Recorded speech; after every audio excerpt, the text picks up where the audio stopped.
আপনি কি কখনো অনুভব করেছেন যে মৃত্যুর পরেও জীবন থাকতে পারে, কিন্তু সেই জীবন মানুষের নয়, বরং শয়তানের? ভাবুন তো, যাকে আপনি নিজের হাতে শ্মশানে দাহ ত্যাগ করে এসেছেন, 3 দিন পর সেই মানুষটি যদি আপনার ঘরের জানলায় এসে দাঁড়ায়, তার গায়ের পচা মাংসের গন্ধ যদি আপনার নাকে আসে।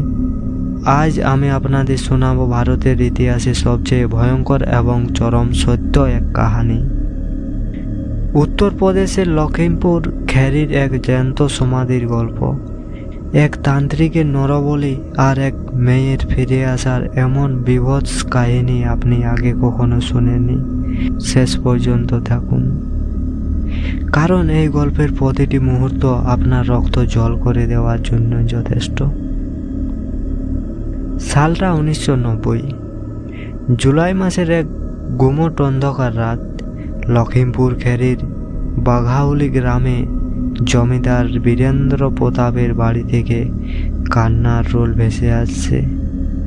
তার 18 বছরের মেয়ে মালতী হঠাৎ করেই এক অদ্ভুত রোগে মারা গেছে। ডাক্তাররা কিছু বুঝতেই পারেনি। মালতীর শরীরটা নীল হয়ে গিয়েছিল আর তার চোখ দুটো খোলা ছিল, যেন সে ভয়ঙ্কর কিছু দেখছে। কিন্তু আসল রহস্য শুরু হয় শ্মশানে। দাহ করার ঠিক আগে এক জটধারী তান্ত্রিক সেখানে উপস্থিত হয়। সে কাউকে কিছু না বলে মালতীর কপালে কালো তিলক লাগিয়ে দিয়ে চলে যায়। শ্মশানে আগুন দেওয়ার সময় মালতীর শরীরটা নাকি একবার নড়ে উঠেছিল। গ্রামের লোক সেটাকে লাশের স্বাভাবিক টান মনে করেছিল। কিন্তু ওই রাতেই তান্ত্রিক তার 4 জন অনুচরকে নিয়ে কবর খুঁড়ে মালতীকে বের করে আনে। কিন্তু মালতী কি সত্যি মারা গিয়েছিল, নাকি তাকে জ্যান্ত সমাধি দেওয়ার জন্য এক বিশেষ ভেষজ খাইয়ে লাশের মতো করে রেখেছিল? গ্রামের এক চাষি মহেশ, সে রাত 2টোর সময় মাঠ থেকে ফিরছিল। শর্টকাট করার জন্য সে জঙ্গলের রাস্তা ধরেছিল। হঠাৎ সে দেখে জঙ্গলের গভীরে 4টে মশাল জ্বলছে। সে ভয়ে ভয়ে ঝোপের আড়ালে লুকোলো। সে যা দেখলো তা তার জীবন বদলে দিল। মাঝখানে এক বিভৎস তান্ত্রিক বসে আছে, তার সামনে রাখা মালতীর শরীর। কিন্তু মালতী তখন আর সাধারণ মেয়ে নেই, তার ঘাটটা উল্টো দিকে ঘোরানো। তান্ত্রিক যখন তার লম্বা নখ দিয়ে মালতীর কপালে একটা চিহ্ন আঁকল, মালতী হঠাৎ একটা গোঙানি দিয়ে উঠে বসল। তার হাড়গুলো মড়মড় করে ভাঙার শব্দ মহেশের কানে আসছিল। মালতী কোনো মানুষের ভাষায় কথা বলছিল না, বরং তার গলা দিয়ে বেরোচ্ছিল এক ধরনের ঘড়ঘড়ে পৈশাচিক আওয়াজ। তান্ত্রিক যখন একটা